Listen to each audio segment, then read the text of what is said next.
আসসালামু আলাইকুম সবাইকে welcome to my blog ঐশিস life ডায়েরিতে। আজকে আমি আপনাদের সঙ্গে শেয়ার করব হাতের কাছে থাকা অর্থাৎ বাড়িতে থাকা কিছু উপকরণের রেস্টুরেন্টের মতো করে চাউমিন রান্না। তো শুরু করা যাক। তো আমি এখানে নুডলসটি সিদ্ধ করে নিয়েছি হালকা তেল আর লবণ পানিতে। আর এদিকে আমি একটু ডাল বেটে নিয়েছি, ছোলার ডাল। তো ডাল বাটা, তার ভিতরে দিয়ে দিচ্ছি পেঁয়াজ রসুন আদা বাটা, শুকনো মরিচের গুঁড়া এবং জিরা গুঁড়া, আর একটু লবণ, বিট লবণ, আর দিয়েছি অল্প পরিমাণে ময়দা। ডাল পরিমাণ অনুসারে ময়দাটা আপনারা নেবেন, যেন খুব আঠালো না হয় বা খুব নরমও না থাকে। তো আমার এটা মাখা শেষ। এবার আমি এগুলোকে এবার ছোট ছোট বল আকারে গোল করে নিব। তো আমার গোল করা শেষ। আর এদিকে চুলায় আমি তেল বসিয়ে দিয়েছিলাম গরম করতে, তার ভিতরে আমি এগুলো দিয়ে ব্রাউন করে ভেজে নিব।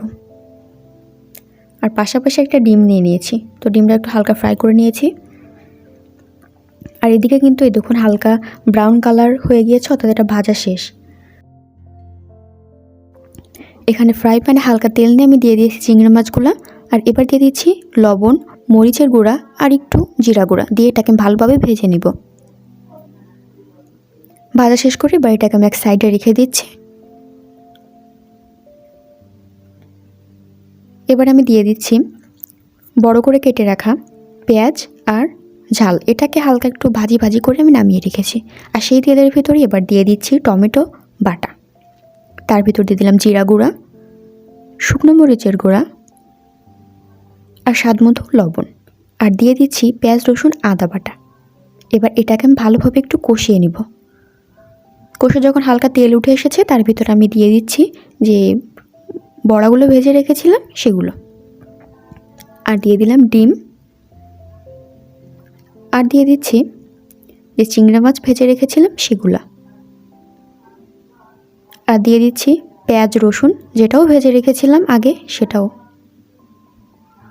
এবার এটাকে ভালোভাবে নাড়িয়ে চাড়িয়ে দিয়ে দিলাম যখন হয়ে এসেছে রসুন কুচি আর মটরশুঁটিটা সেদ্ধ করা।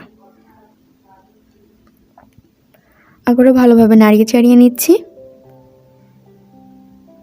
তো আর একটু ভাজা হয়ে আসলে আমি এবার এটাতে দিয়ে দিচ্ছি পানিটা অবশ্যই দিবেন, কেননা পানি দিলে কিন্তু যে ডালটা ভেজেছিলাম ওর ভিতরে মশলাটা খুব ভালোভাবে ফ্লেভারটা যাবে, ভালো লাগবে খেতে। তারপর যে চাউমিন, তো সেটা দিয়ে দিলাম।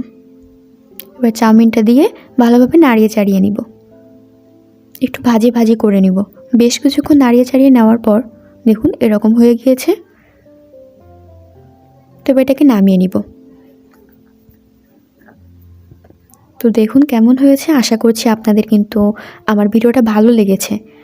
আমি বাড়িতে থাকা কিছু উপকরণেই আমি রেস্টুরেন্টের স্টাইলে চাউমিন রান্নাটা করলাম।